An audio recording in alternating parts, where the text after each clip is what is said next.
This week on the Pro Wrestling Podcast,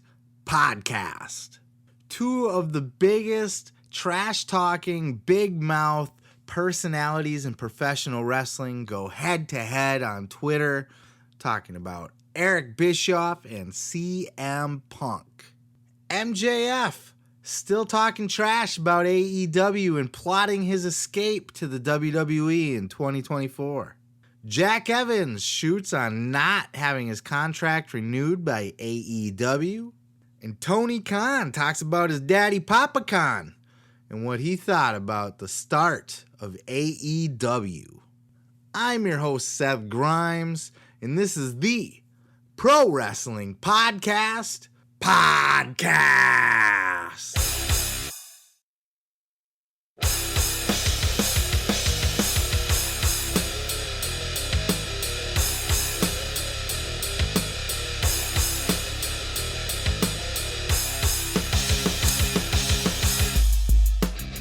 Oh my, we are back for another week of Pro Wrestling Podcast goodness, breaking down all the clips of the week. I am your boy Seth Grimes, the host of this here shindig. A lot of podcasts to sift through this week. There was a lot of content out there, a lot of wrestlers out there doing the media rounds, doing the podcast interviews and the YouTubes and all that shit. It was a great week. Lots to pick from. I have narrowed it down to what I think is the most interesting and noteworthy news clips of the week. Starting with this one, of course, you've heard about it, I'm sure by now. Well, two of wrestling's most outspoken, bullheaded, strong-willed, aggressive, shot-taking, dick-headed people in professional wrestling, CM Punk and Eric Bischoff, collided on Twitter this week, and it was fantastic. Of course, wrestling beefs and Twitter, it's been going on since the beginning of Twitter, right? Talking shit, and even before then, the shoot interviews, and wrestlers love to talk shit, and especially Eric Bischoff. Eric Bischoff has never shied away. That's his shtick. That's how he keeps his show relevant. Talking shit, and talking shit he has been doing for weeks and months on top of months about AEW, ever since Tony Khan compared his company to WCW or something to that effect. It fucking crawled up Eric Bischoff's ass and just rubbed him the wrong way ever since. And he's been taking his little shots. And it's not constructive criticism. Some of it is. It could be taken that way. But the fact that Eric keeps doing it and keeps pushing it, and he does get abrasive with it, and he does throw his attitude and his opinion into it. So he is taking shots. And this week was no different, as on his podcast, 83 Weeks, Eric Bischoff had a lot to say about AEW and the way that they are not growing their audience, and how he feels that they should be trying to appeal to a more mainstream audience. Check out this clip. I would say that AEW probably has an 80% lock on the dirt sheet wrestling. I can call it dirt sheet as a rib, but on the internet wrestling audience. Those people who are the most active in social media and on the internet are probably 75 or 80% of them are probably really, really big AEW fans. And that's the market, in my opinion. It's not a criticism. It's an observation. In my opinion, that is the market that AEW is targeting and catering and reacting to.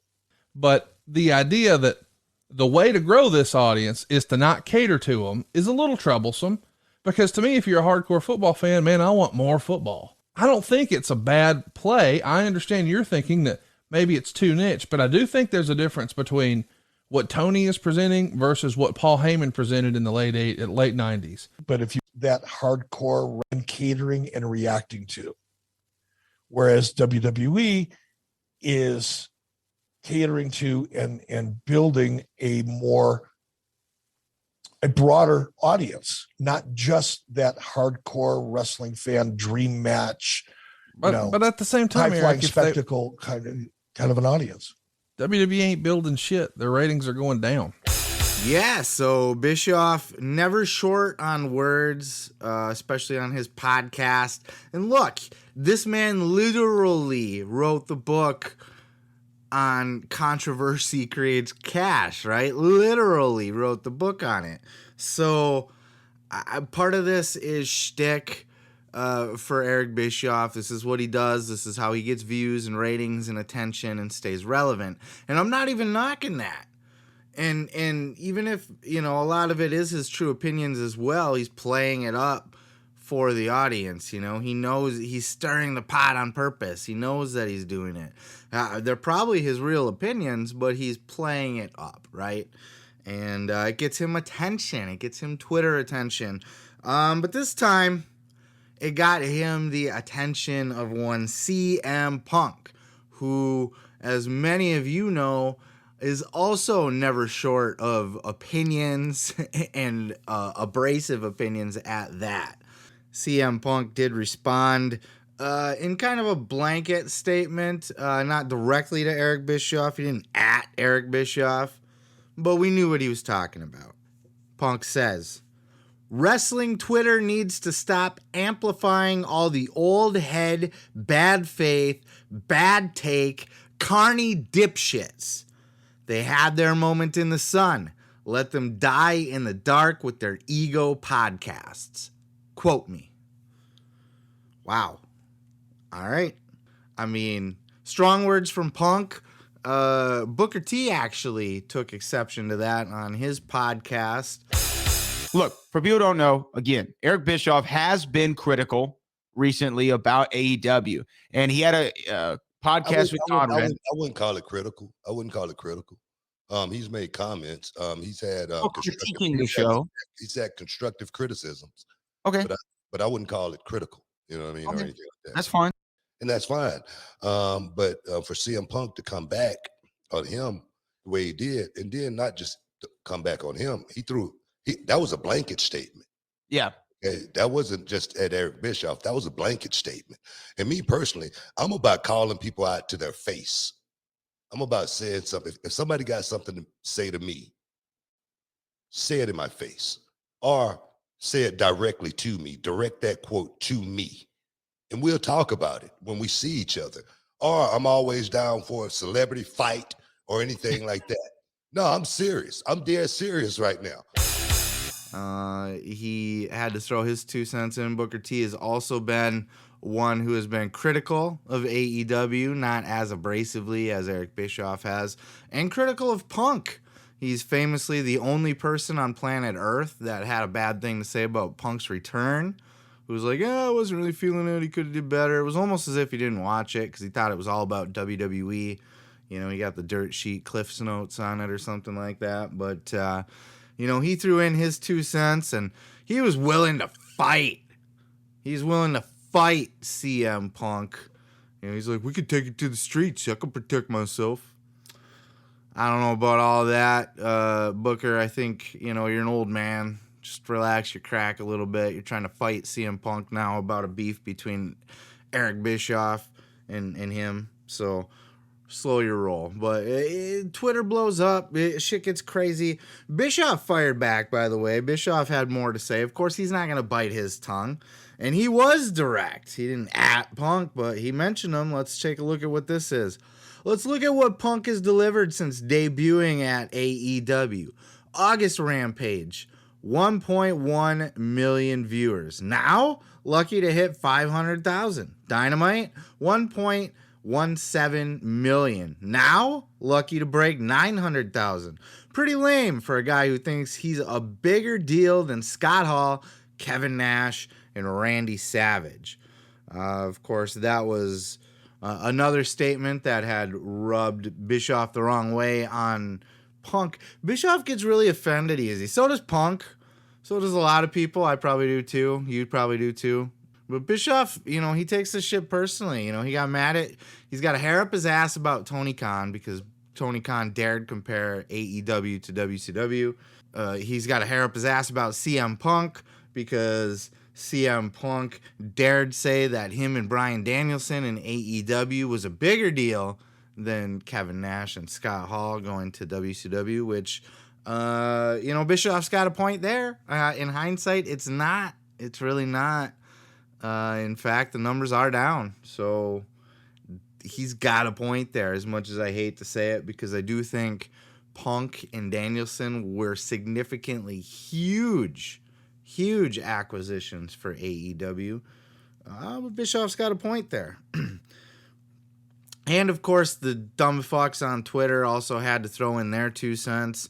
Some chucklehead tweeted, added Eric Bischoff with a picture of Punk's beat-up face and was ribbing on him for his UFC fights as well. So let's all just pile on CM Punk now, right? Because Bischoff's taking shots at him. So let's go in Bischoff's comments and inflate Bischoff's ego a little bit more by taking more shots at Punk. But Bischoff continued.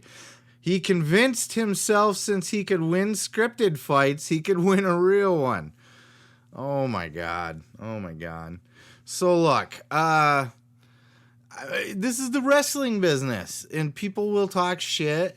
And now that we live in the world of social media and Twitter and podcasts and YouTube videos, it's easy for everybody to throw in their 2 cents, much as I am now, and easy for everybody to take their shots. Fuck Eric Bischoff. See how easy that was?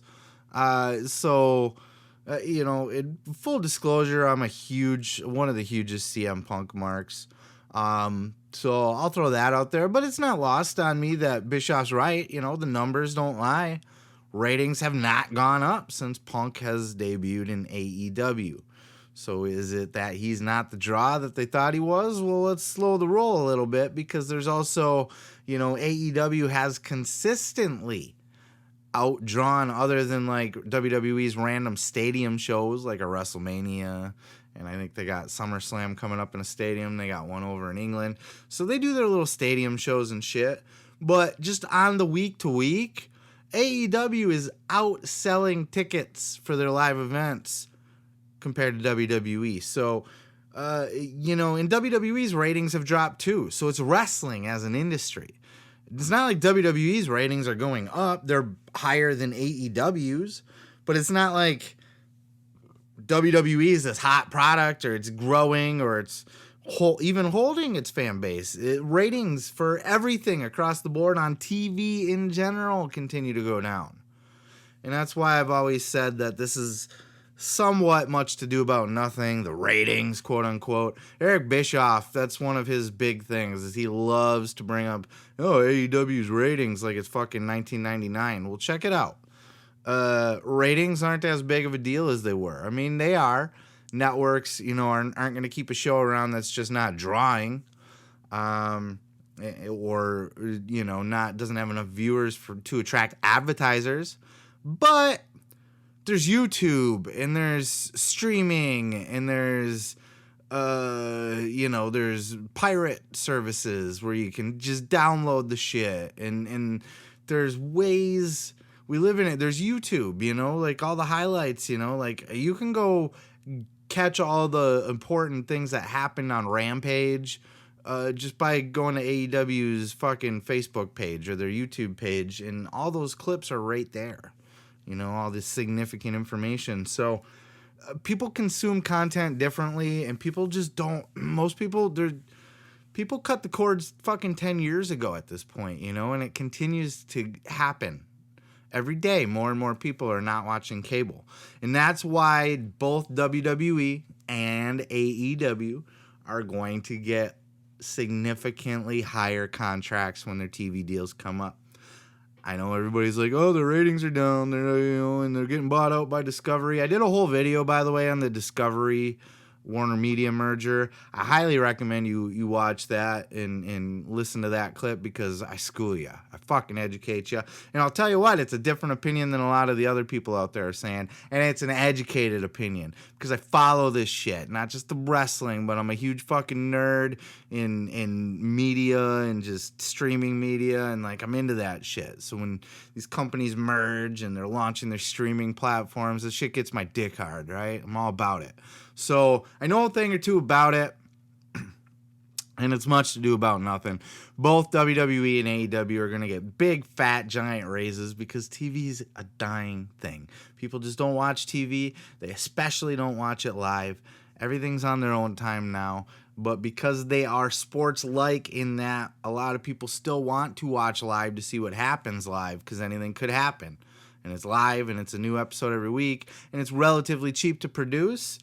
They're going to continue to throw fucking money at this to keep eyeballs on their TV because it's not AEW that's dying. It's not WWE that's dying. It's TV that's dying. And that's reflected in the ways that these guys are getting record ticket sales and sellouts and that kind of thing. It's a hot product. It's just not hot on TV. And, you know, I don't know what else can be done about that. But just kind of wrap this shit up here. Punk, Bischoff, always fun to see what either one of these guys have to say because they're so outspoken. And it will be fun to see if they continue to butt heads online. I'm sure by the time I am recording this, I may have already missed a tweet or a reply or a rebuttal. But that's where we're at right now. And it's fun to watch. It's wrestling, right? Beefs. That's what we're here for. We're here for the drama. The drama for your motherfucking mama.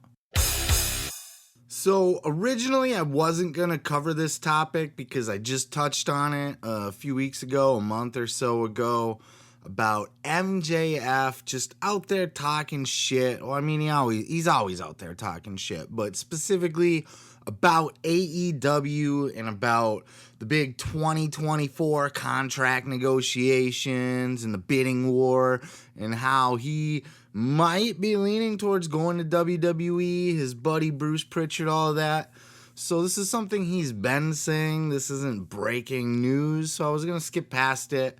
But MJF was on the Wrestling podcast. That's RASSLIN. That's Wrestling with Brandon Walker. And he brought it up again. And like I said, I heard it. I was like, we'll skip past this one. I just covered this story not that long ago. But it seems to be making lots of news. And everybody's talking about it. So fuck it. Let's throw in my 2 cents. Check out this clip first. Can't wait to leave Long Island. Get back to Jersey. I can't wait to leave this company. How about that? Oh. Do you mean? Oh no. Oh no. Hope that doesn't ruffle any feathers in the office. Oh no. So you are talking about AEW. I thought you meant this present company. Who right said here. AEW? I didn't say AEW. Oh no, you just said AEW. You said this company. Maybe I did. Maybe I didn't. Where Maybe you I'm in a work, shit mood. Maybe I hate my boss. Maybe I fucking love my boss. I think there's a lot of stuff going on in this company that is inaccurate. I think that all these fucking ex-WWE guys that are making an absurd amount of money, when quite frankly, they can't sniff my fucking jock when it comes to the ratings I pull in whenever I'm on screen. I think they can all go to hell. And I think that somebody in the upper management has a problem with me, and it's very obvious if you see what I'm dealing with week to week. Now, if/when I were to go over there, I'd have me a ball, right? Because I built my brand and established myself here. So when I go over there, I'm not going to have to deal with the same type of bullshit that poor Sean Spears had to deal with.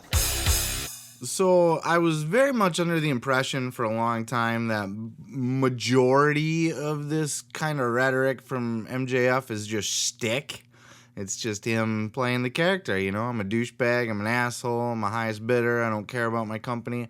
But all the dirt sheets, unless he's working the dirt sheets and stuff too, they're reporting that this is true. That he's legitimately frustrated. Both Sean Ross Sapp has said he's reported that MJF is vocally frustrated with his current contract. He thinks he's worth more money, deserves another bump. Keep in mind that MJF is already on his second contract with AEW. He is not on the contract that he was on when he walked through the door, and he didn't even play that contract out. It was renewed for him because he is such a talent and because he was working so hard and because he was proving himself. Tony Khan gave him a bump, a significant bump. So he's already gotten a pay raise. And I get, I got a buddy who's a indie wrestler, and he's told me that it's very common for wrestlers to renegotiate or want to renegotiate during a current contract if they're earning it. But at the same time, wrestlers also, they get the fattest paychecks on the back end of their career. They start out, let's use the MCU movies, for example. Iron Man, right? Robert Downey Jr. He did the first Iron Man movie for like pennies. I think he did it for like, I don't know the exact number. It was under $1 million for sure, though. It was like $100,000 maybe. Like, he really did the movie for dirt cheap. But what he was able to do, because that movie was such a hit, and I don't know if it was part of the contract to begin with, or if he just, was able to re-sign a new contract. But he got to the point where after Infinity War and Endgame, he was making $10 million a movie. So, $20 million, I think he actually made for one of them. Maybe that included like royalties and stuff, but you get the point. MJF is already on his second contract in AEW. He was already bumped up from his initial contract that he signed, that he walked in the door from MLW and said, I will work for you for this amount of money for this amount of years. And Tony Khan already went to him and said, you know what, let's rip that up. You're doing great. I value you here. Let's rip up that old contract and let's get you some more money. But MJF's not happy with that. And I do think part of it is shtick still. Right? The MJF character would be unhappy with his money. The MJF character would think he's worth more. The MJF character would be vocal about this and would talk shit. But the thing is that the dirt sheets are backing it up behind the scenes. So unless he's working everybody, which is a possibility, there's some legitimate frustration going on here. I think, kind of just completing my thought with the Tony Stark, Robert Downey Jr. thing, I think MJF should, be appreciative that he got a new bump in his contract that he initially signed, and just ride it out. And then when your deal's up, then you can get more money. And then after that, you can get more money again and more money again. And by the time you end your career, I mean, Punk and Jericho are making Punk and Jericho money because they're Punk and Jericho. Right? They've been in the business for 15, 20, 30 years on Jericho's side. And they're proven commodities. MJF is a proven commodity, but he's not an icon yet. He's not legendary yet. He's not a veteran yet. He doesn't need Punk and Jericho money because he's not there yet. Now, WWE is going to offer him a fuck of a huge contract. And he's friends with Cody. He's got the in there. He's friends with Bruce Pritchard. He's got the in there. Meltzer backs this up, by the way. When I say the dirt sheets, I only mentioned Sean Ross Sapp. Meltzer is also backing this up, that there's some legitimate contract concern there.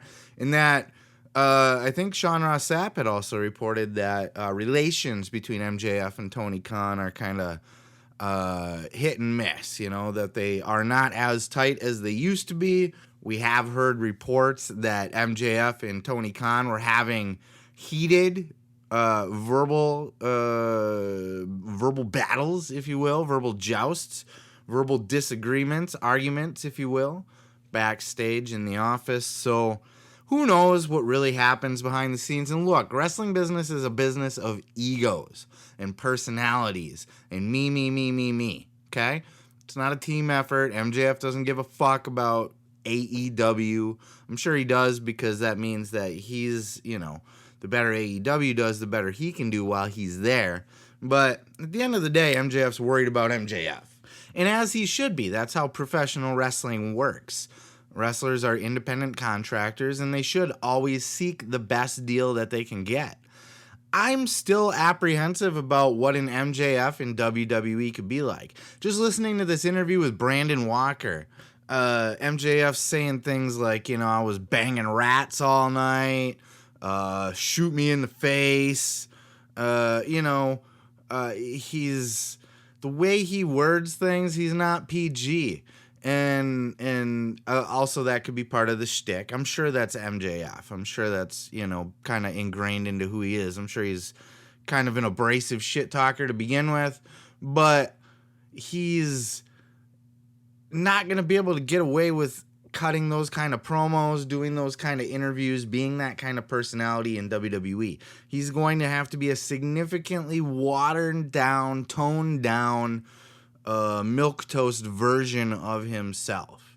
A lot of the things that make MJF great and get MJF over is his trash talking, his attitude, his abrasiveness, his willingness to go there, to call chicks skanks in the crowd, and to talk about Brian Pillman's junkie mother and stuff. Like, that's just stuff he's not, unless WWE goes back to an Attitude Era style of production, MJF is never going to be able to be that MJF in WWE. Now, do I think Max has the talent to go to WWE and play by their rules and tone it down? Abso-fucking-lutely. He's a smart guy. He's a talented guy. He's hip to the business. I think he'd go there and knock it out of the park. All I'm saying is that it's not going to be the MJF we know and love now, and that's going to significantly take out some of the things that we like about MJF. Because let's face it, things like this interview where he's, you know, just huffing and puffing about even having to be there, and oh my God, shoot me in the face. He's not going to be able to do that shit in WWE. But these are the kind of things that we love about MJF. This is why Brandon Walker's interviews with MJF, I don't know how this one will end up doing or where it's at right now. I don't really look at the numbers on these things. But they did mention in the podcast that both of his previous interviews with MJF are his top 2 interviews on his entire channel. And he's got interviews with Tony Khan. He's got interviews with CM Punk. He's got interviews with lots of top talent from both companies. You know, he interviews the women a lot from WWE. He gets a lot of good wrestling interviews, but MJF is at the top of the list because he's entertaining to watch. His interviews are funny. They're abrasive. They're full MJF in all of his glory. And look, guys, if you love the way that MJF presents himself now, soak it up, take it in, enjoy it while it lasts, because interviews like this one, we're not going to get those again. We're going to get a significantly toned down version if he decides in 2024 that he wants to go re-sign with WWE and just kind of put a bow, right? Did I say re-sign? Just go sign an initial contract with WWE. But to put a bow on this here thing, you know, I think he'll do great in WWE if he goes there. I think he'll make a shit ton of money, and I think he will excel there. And I think they'll use him well because he's an exceptional talent, and you don't bury talent like that. But also, you know what? If I'm Tony Khan, I make a giant play. I don't know that I can justify Punk money or Jericho money. I think that's inevitably where Cody Rhodes and Tony Khan didn't see eye to eye, is because Tony Khan, as much as he has the money to throw around, not every wrestler on the roster is worth that amount of money. And, you know, I'm not going to sit here and listen to any kind of debate, oh, MJF's better than Punk, Punk's washed up, or Jericho's chubby, and none of that matters. They're stars, they're legends, they're icons, they're draws, they are established talents. MJF is on the rise. He's not there yet. He's not going to get Punk money, but he might in WWE, and that's the thing. So we shall see. But if I'm Tony Khan, I make a very significant and hefty investment in MJF, and you know, a promise is not, you know, promises are like, you know, who cares, right? You can promise me all you want, but what's on the actual paper? But I would also promise him that if he sticks around, that investment is going to get larger, and he will find his way up to Punk money because he's that kind of talent.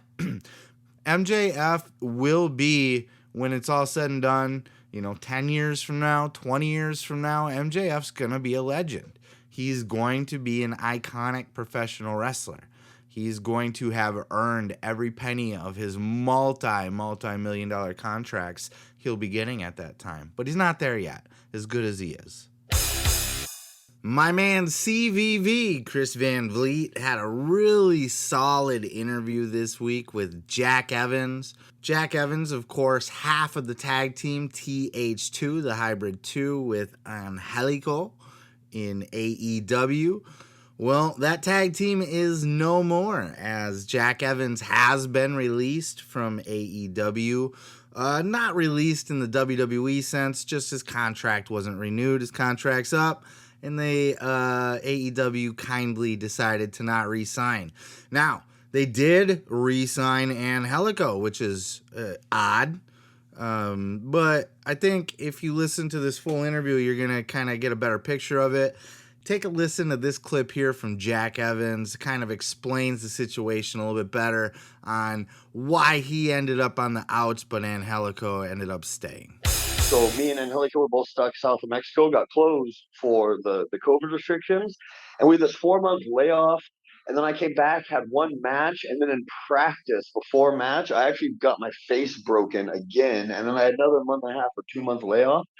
And I feel like after that, I never like came back like to full. Like I really feel like I deteriorated. Like there's some I can't even blame it on ring rust. I don't know what happened, but I feel like after that I never came back. We never had the same momentum.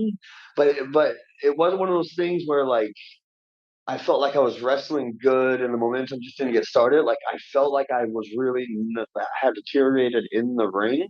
And I'm like, it sounds weird, but it started giving me like these self-confidence problems. And also, and this is what happened to me all, is that salary contract I feel like made me a bit soft. Because like there was even a little while where like I got a bit like plump, like I don't know what the nice way to put it or whatever. And like so I just kind of fell off after that layoff. And I feel like I only really started getting back on the ball like towards the end. And by then I think the company had kind of already made up its mind on me or whatever. Because I thought this was a really great interview, not just because Chris Van Vliet always does great interviews, just props to Chris. If you're not up on Chris Van Vliet, this is kind of why I do this show sometimes, is to spread some of these great podcasts around. I know not everybody has time in their day to listen to a bajillion podcasts. I hope I help with that and kind of point you in the direction of good ones to listen to. Not just good episodes and good interviews from time to time, but just the solid consistency of some of these interviewers. Chris Van Vliet is a top tier, top wrestling interviewer. So if you ever are out on the YouTubes searching around for pro wrestling interviews to watch, you will never go wrong clicking on a Chris Van Vliet podcast. In this one, no different. Jack Evans, like I said, not just because Van Vliet's a good interviewer, but Jack was humble, open, honest, realistic, vulnerable. He was a really good conversationalist, you know. He seemed like he was fun to talk to. You know, they had a lot of other conversations in the podcast that I highly recommend you just go back and listen to the whole thing. Evans talking about living in Mexico and being shaken down by the cops and harassed and, you know, that kind of stuff. But just his sense of self-awareness over the whole being cut from AEW or not renewed from AEW, you know, putting it on himself, just saying like, look, there was lots of things, you know, after my injury, I wasn't the same. I got lazy with a big full-time regular contract that kind of, you know, I got chubby. I couldn't move around in the ring like I used to. I got blown up quicker. I didn't try as hard. You know, he put it all on himself. He literally had not one bad word to say about AEW or Tony Khan or about them not renewing him, but renewing Angelico. And Jack Evans even said, and that's kind of, he's like, when you look around and you're part of a tag team and every meeting you're in and every skit that you do and every segment that you're on and everything you've done in that entire company since day one has been with your partner Angelico, and then all of a sudden Angelico gets re-signed and you do not. The problem is not Tony Khan and AEW. The problem might be you. And it was, I was surprised that Angelico got re-signed just because, I mean, he is a great talent. Like, if you watch the guy in the ring, he's smooth as butter. He's clean. He's got that weird, almost like an Alex Wright-ness to him, where he's got this weird charisma, where he's got these like weird little dance. He's like in his own space. It's hard to describe, but if you just watch the man, he's living in a whole different world than everybody else, it seems like. You know what I mean? In a fun way. He's like a raver. But to me, he's not a draw. I especially with all the big signings and probably more big signings to come that seem to be almost every week at this point. It's time to start letting some of those older contracts go. There's something to be said for loyalty to, guys that got you to the dance. You also don't, when you start your company with a bunch of like, I mean, it really was like the best of the indies, but it was indies, it was the indie guys, and you work with what you got, and they were able to, quickly get to a point where they were signing lots of former WWE talent and big stars and that sort of thing.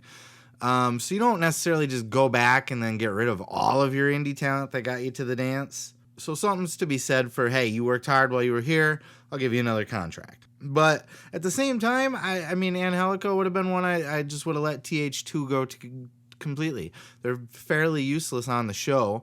They don't really contribute anything to it. Sometimes it's not just about your in-ring talent. It's what are you bringing to the table? And I just don't know that there's anything that Angelico provides to the show that they can't get from somebody else. So that was a surprise. But hey, I'm not going to knock people for having jobs either or getting paid. So good on him. But, Jack Evans didn't go down the road that we seen like a Big Swole do. By the way, Big Swole, who the fuck are you to go out there and even have an opinion to begin with? You know what I mean? Everybody's going to talk shit and stuff. Why don't you be grateful? Because people like Swole and Marco Stunt and fucking Jack Evans are lucky to have jobs on TV with a major company. It's not to say that they're not talented and they haven't worked hard and yada, yada, yada, yada. But there's only so many spots. There's only so much money to go around. And this is national television. I hate to be a Jim Cornette here, but guys like a Marco Stunt, for example. I mean, yeah, look at the guy. He should have never been on TV to begin with, let alone, re-sign him? No, absolutely not.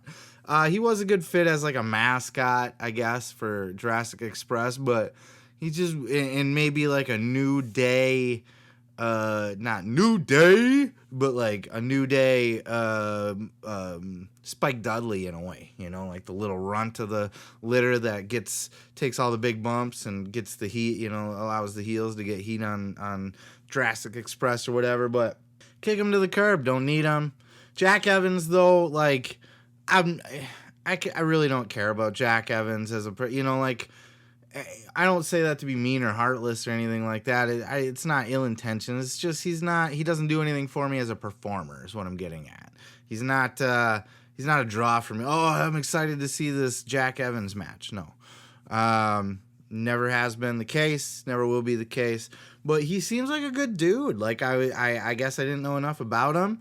And this was a fun little interview. Like I said, not just for the release from AEW, but also just the other stories that he had to tell and how humble he was and honest and open he was. And you don't get a lot of that in a business of egos. What you end up getting is a whole lot of shit talking and a whole lot of, I'm the biggest star and Tony Khan held me down and Tony Khan this and Tony Khan that and AEW this and AEW that. Blah, blah, blah, blah. Everybody's got something bad to say when they're not getting that paycheck anymore, and everybody's got something good to say when they are getting their paycheck, except for MJF, of course, as we discussed earlier. But go listen to the interview. That's about all I got to say about it. Jack Evans, open, honest, humble, and puts the blame on himself, and a great conversationalist and a fun interview. So CVV knocks it out of the park as per usual. And on to the next.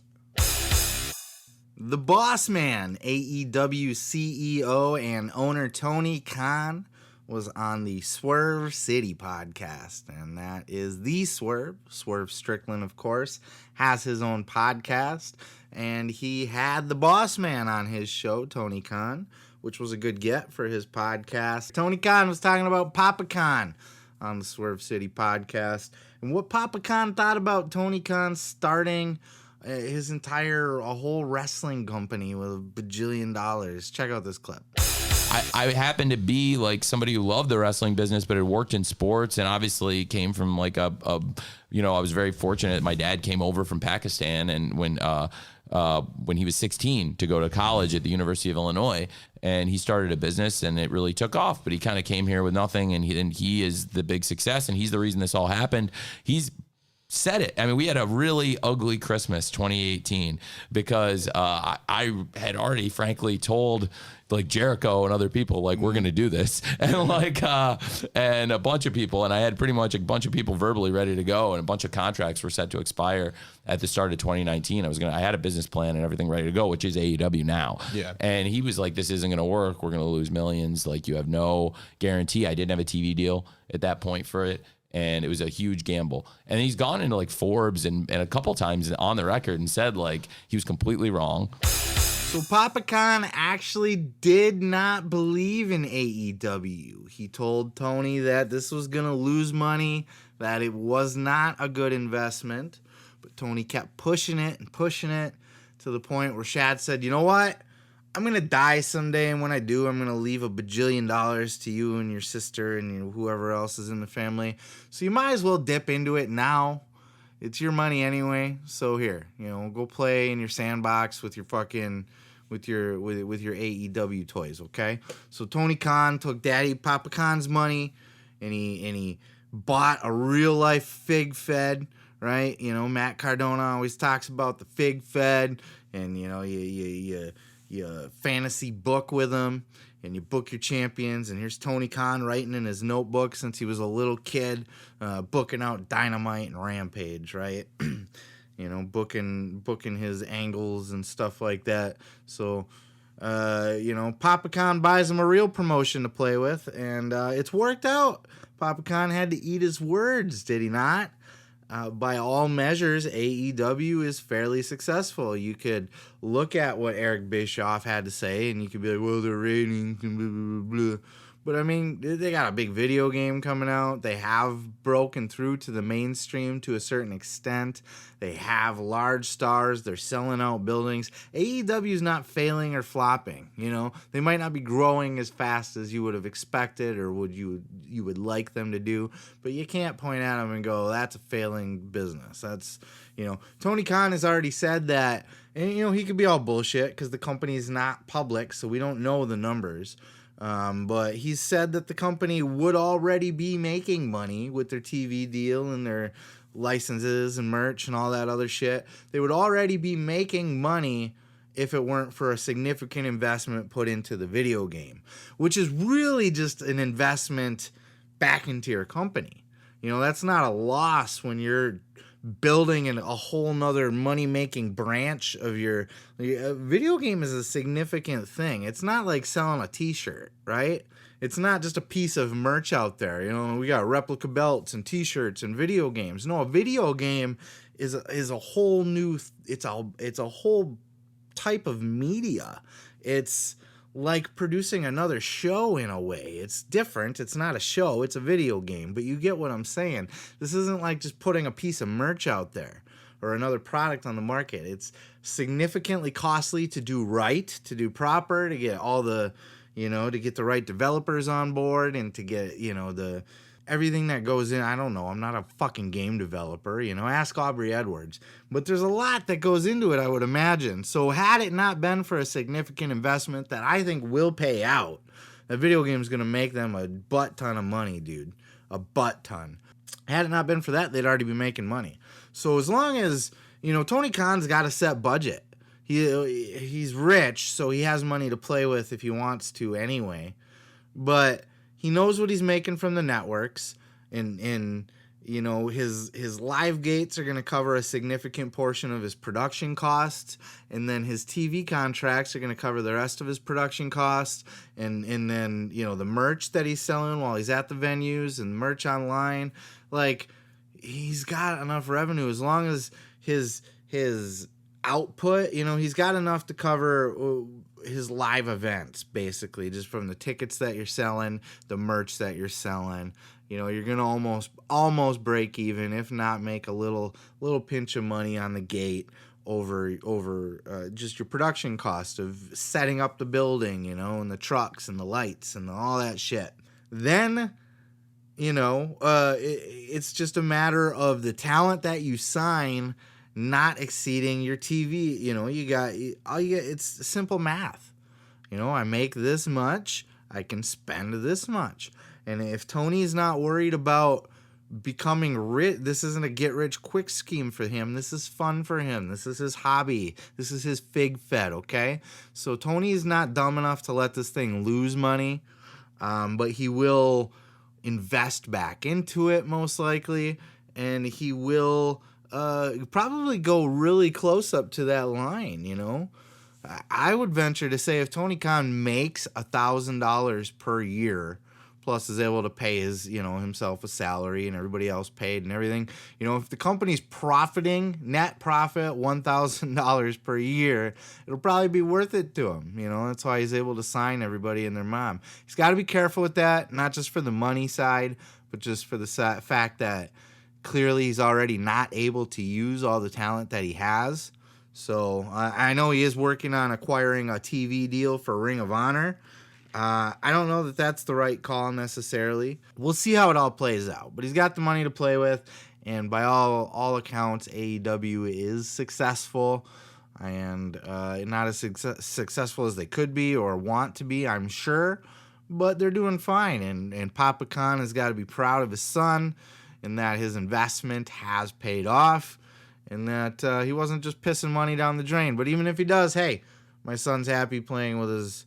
You know, it's like, you know, I buy my kid action figures to play with. He's not into wrestling, so I'll buy him like Thanos and Spider-Man and, you know, Captain America, and he'll play with those toys instead. But, you know, if I was a bajillionaire, I'd buy him actors in movies, and, you know, he can play with Marvel characters in a Marvel movie or something. You know what I'm saying? Like, anyway. So I haven't done in the past, and I don't know that I will plan to make a habit of doing vintage clips.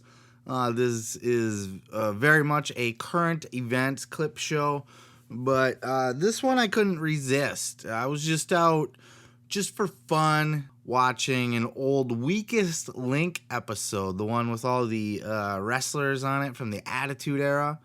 I don't know if you have seen this. It is on YouTube, the entire video.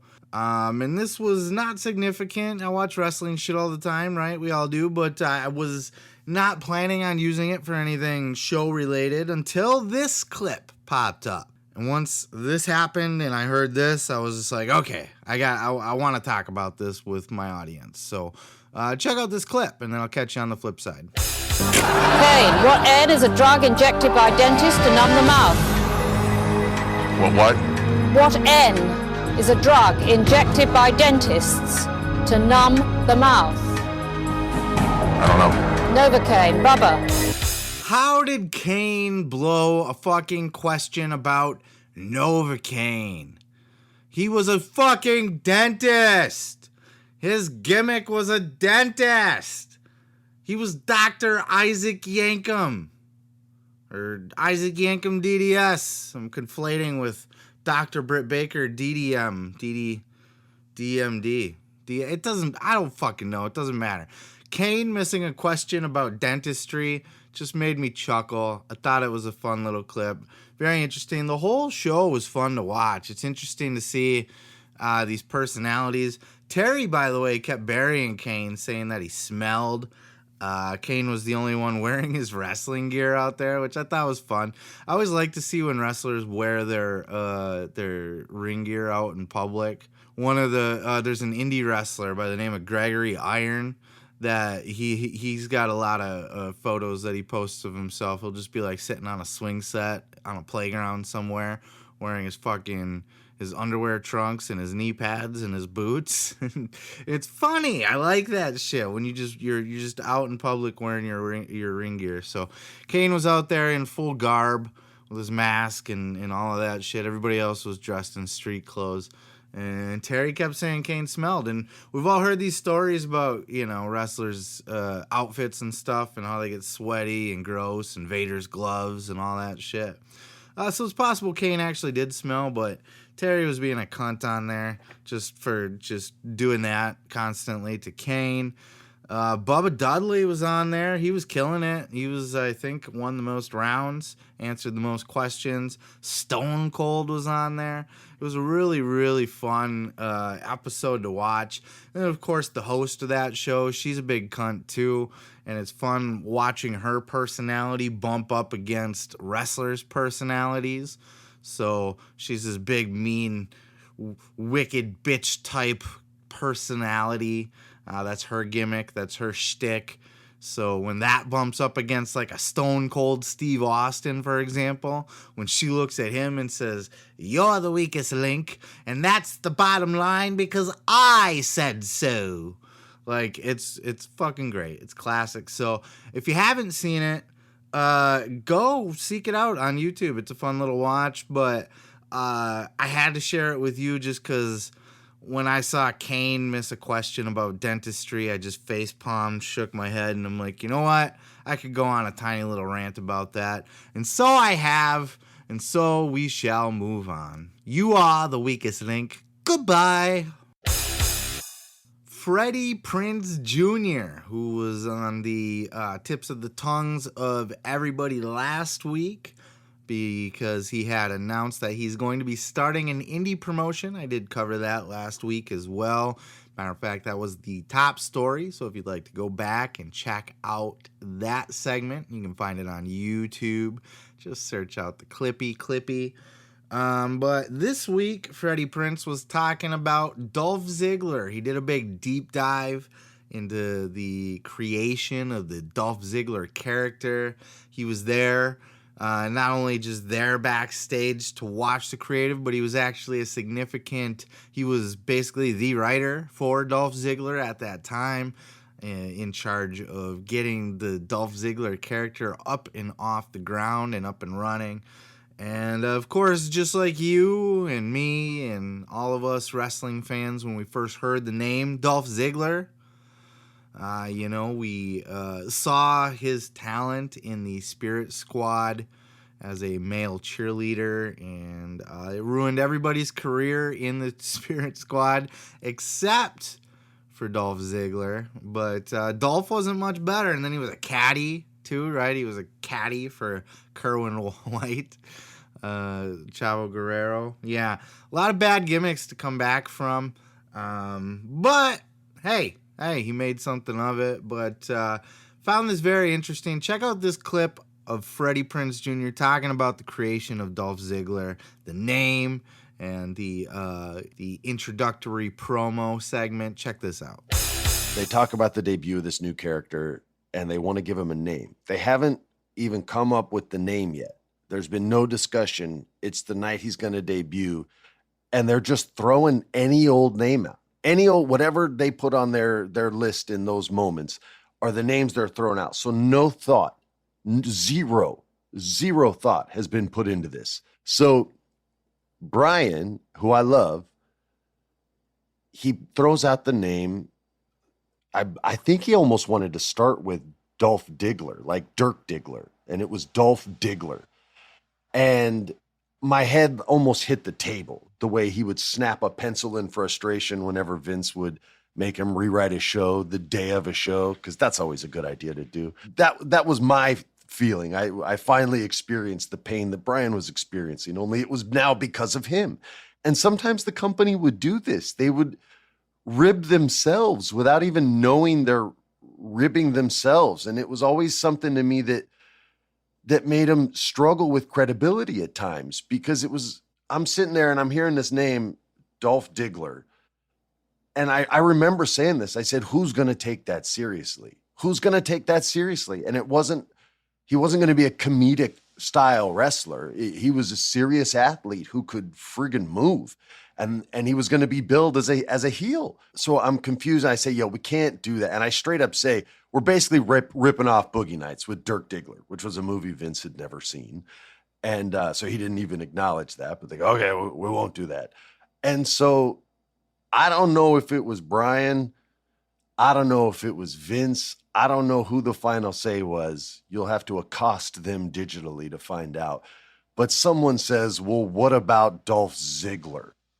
And again, that name sucks. You cannot do that. This name sucks. What are your ideas? I don't know. I'm probably throwing anything out there. John friggin' Wayne. I mean, anything. Just don't. Sean Wayne. How about Sean Wayne? If you're going to do Dolph Diggler.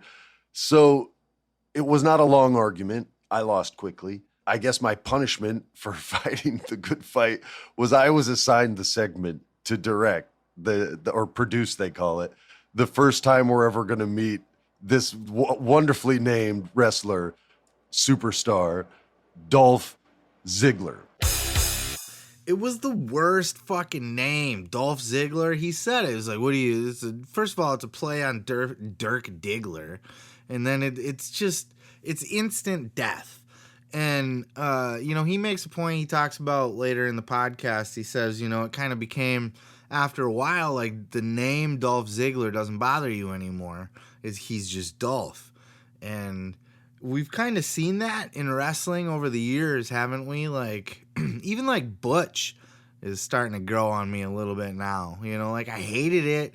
I did a segment here on the show. I did an epic rant on Butch. How you're fucking ruling. You're ruining fucking Pete Dunne.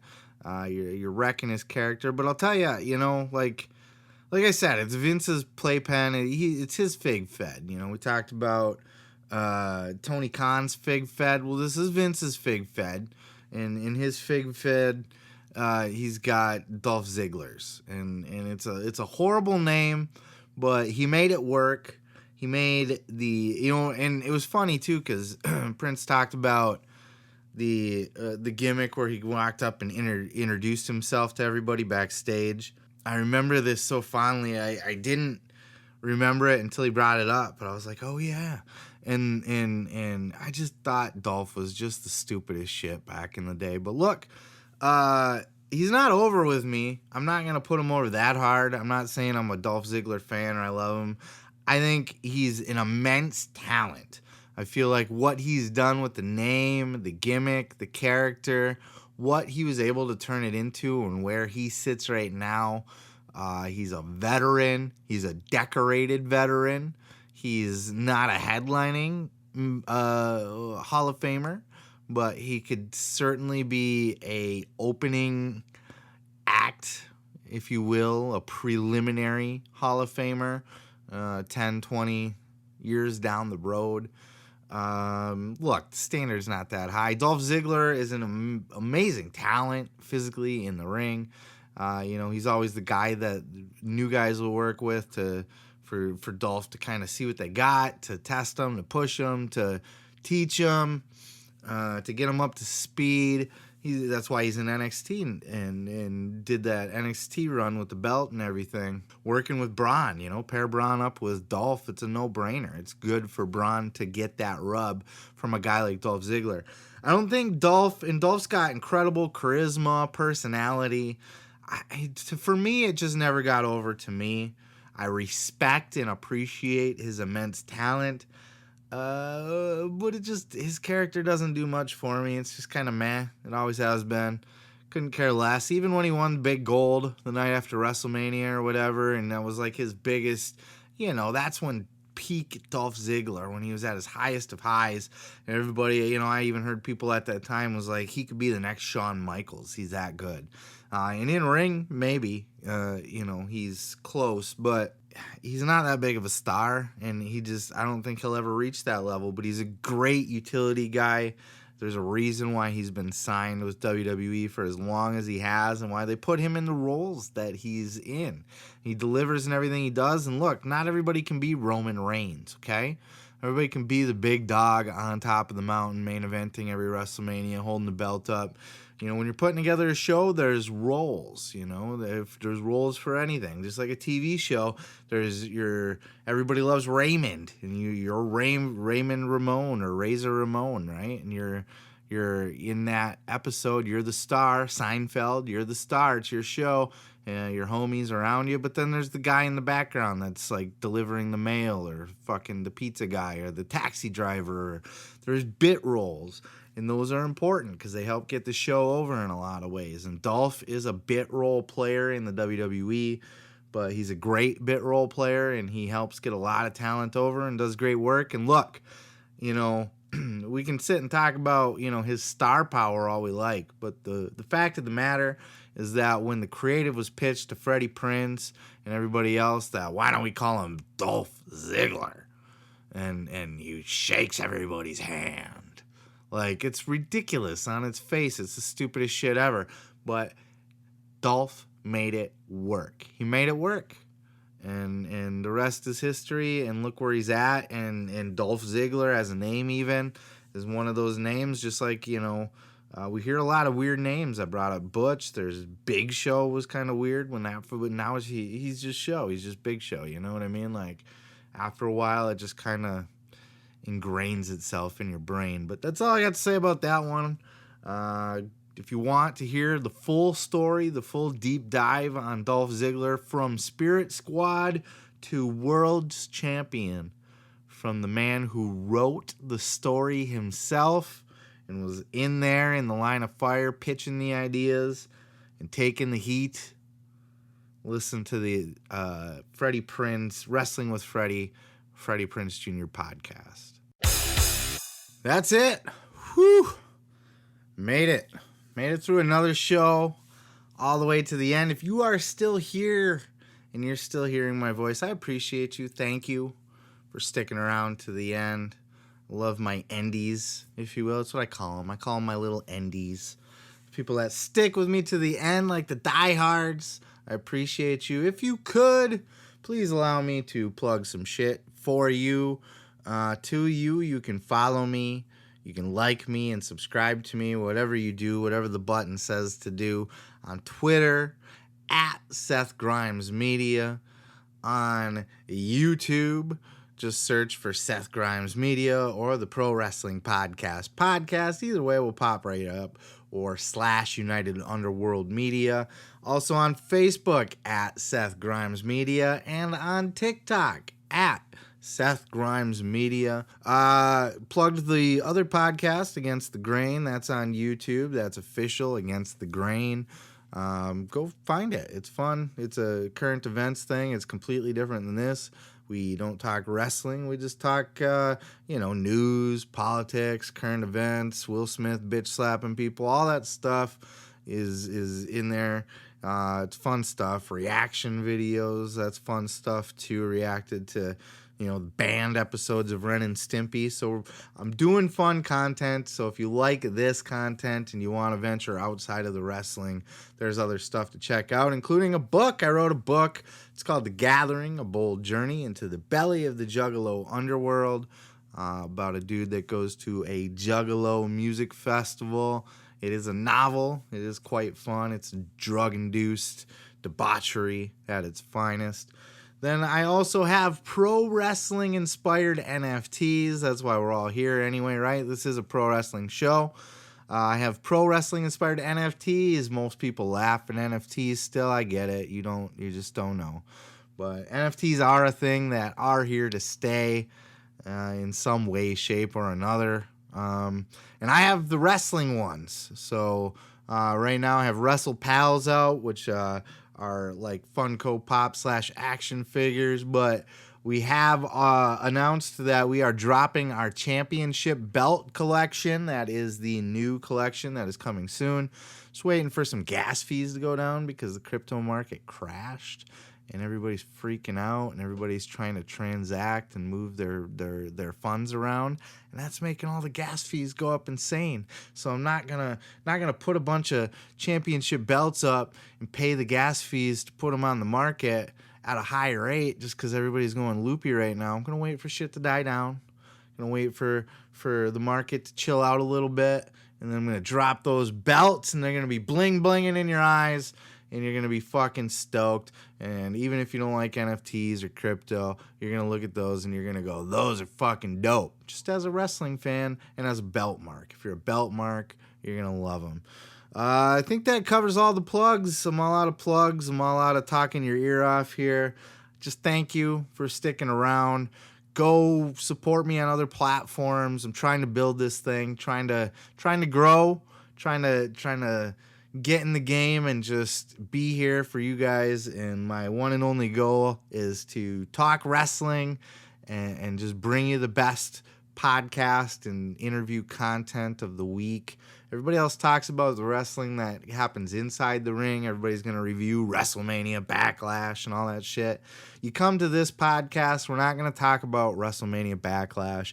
We're going to talk about CM Punk and Eric Bischoff's Twitter beef, and that's fun. And we're going to talk about Kane botching a fucking dentist question. Shit like that. Where else are you going to get this content, folks? Spread it around. Like it, subscribe to it. That's all I ask from you. And with that said, I'm going to go. I'm going to finish my coffee, smoke some weed, and get to editing all this shit and get the thumbnails and the videos. And this is the fun part, talking wrestling. This is the fun part of the show. The work begins after when I got to put it all together. But I'm going to go do that. You're going to go do whatever the fuck you do. I don't know. Have a good day. Peace, love, and pizza. I am your host, Seth Grimes, and this has been the Pro Wrestling Podcast. Ready for it? Ready? Podcast. I like to do it really ridiculous like that. You've never heard me before. I just end it on the most ridiculous I can possibly end it. Maybe I should get more ridiculous with it. That was kind of weak sauce.